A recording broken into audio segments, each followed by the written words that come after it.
All right, we are back up in Loveland because Jessica's got a listing going live, and we see you guys trying to check out more about this neighborhood. So we're gonna give a little deep dive on like housing, things to do, where things are, just a little taste of what it's actually like to live in Loveland, Colorado. So if you're looking for an area that's not too big, it's not too small.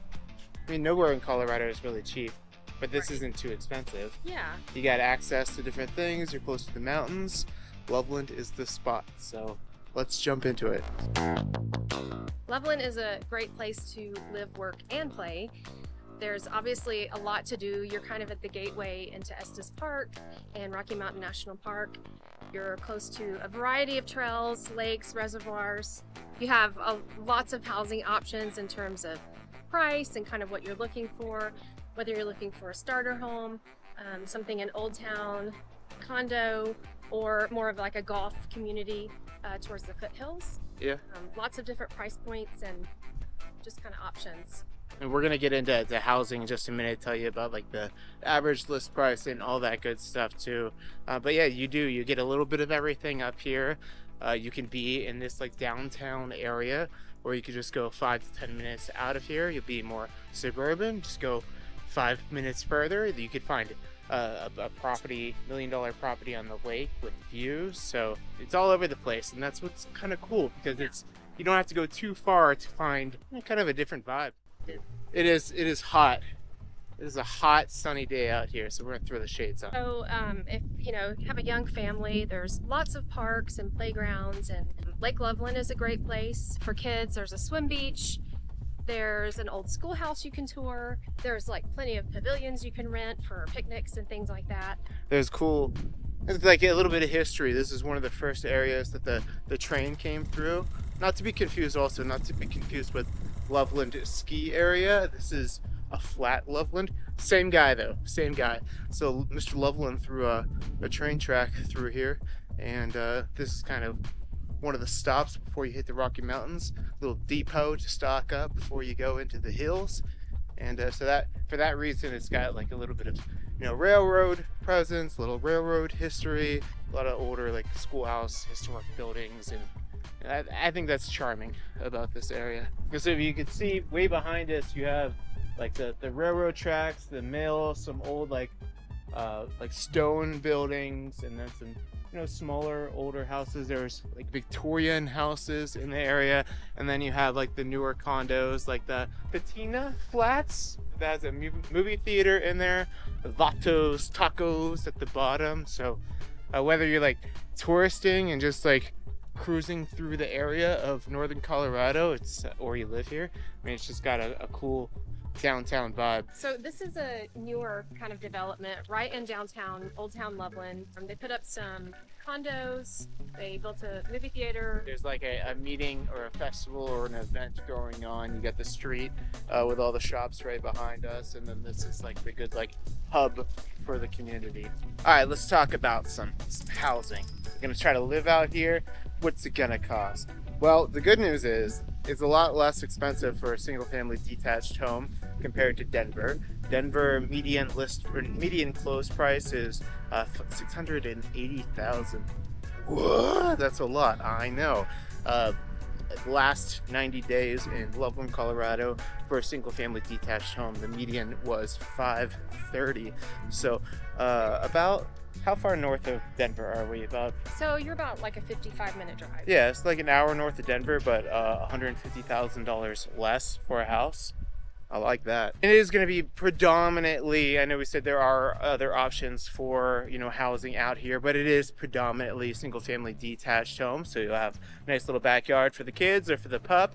Most of them are going to be like 3 bedrooms, 2 bath plus. And the top of the market, you really don't get much. There's only about 5% of the market that closed the last 90 days that was over $1 million.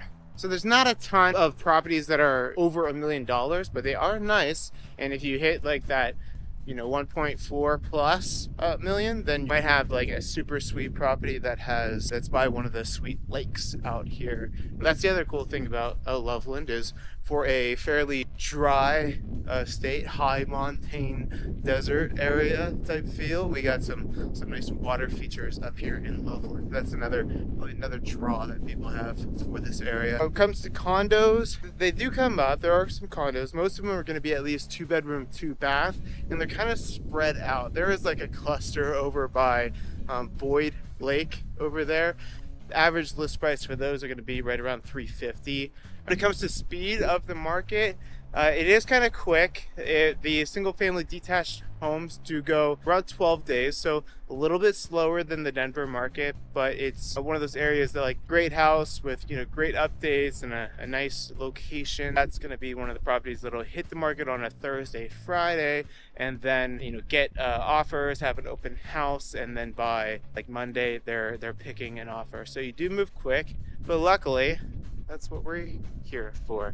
So Jessica and I with the Moxie team, we love helping people find their somewhere in Colorado. So if you're looking at Loveland, or if you want help in finding which area that would be for you, you got to hit us up, give us a text, shoot us an email, scroll by fence, a call, whatever works for you, and we're happy to help. When it comes to weather, you're going to feel a lot like the rest of the state, where it's high, arid, dry.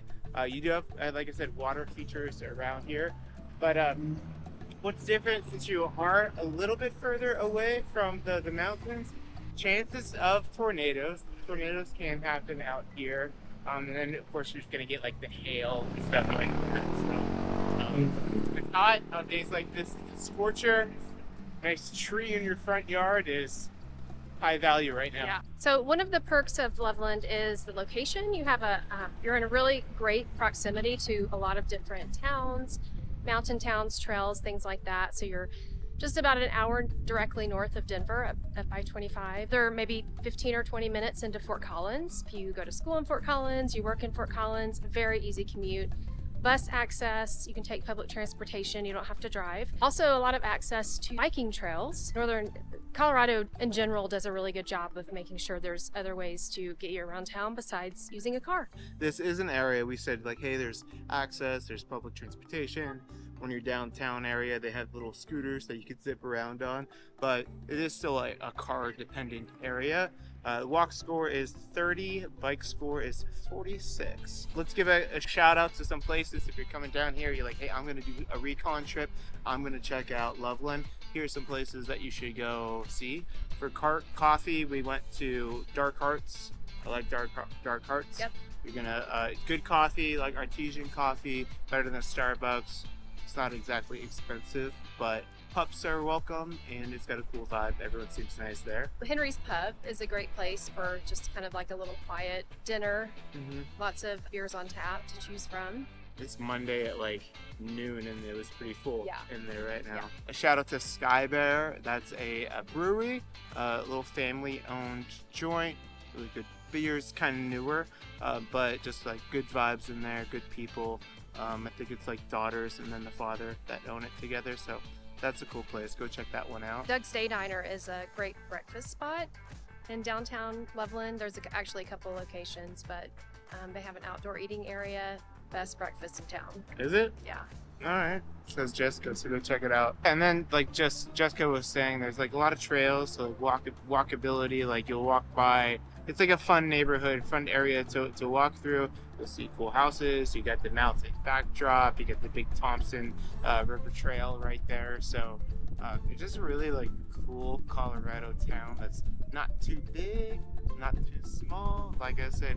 And so if you're thinking about moving to Colorado, definitely this is a spot that you got to check out. And before you do that, hit us up. We'd love to help you get started on that journey.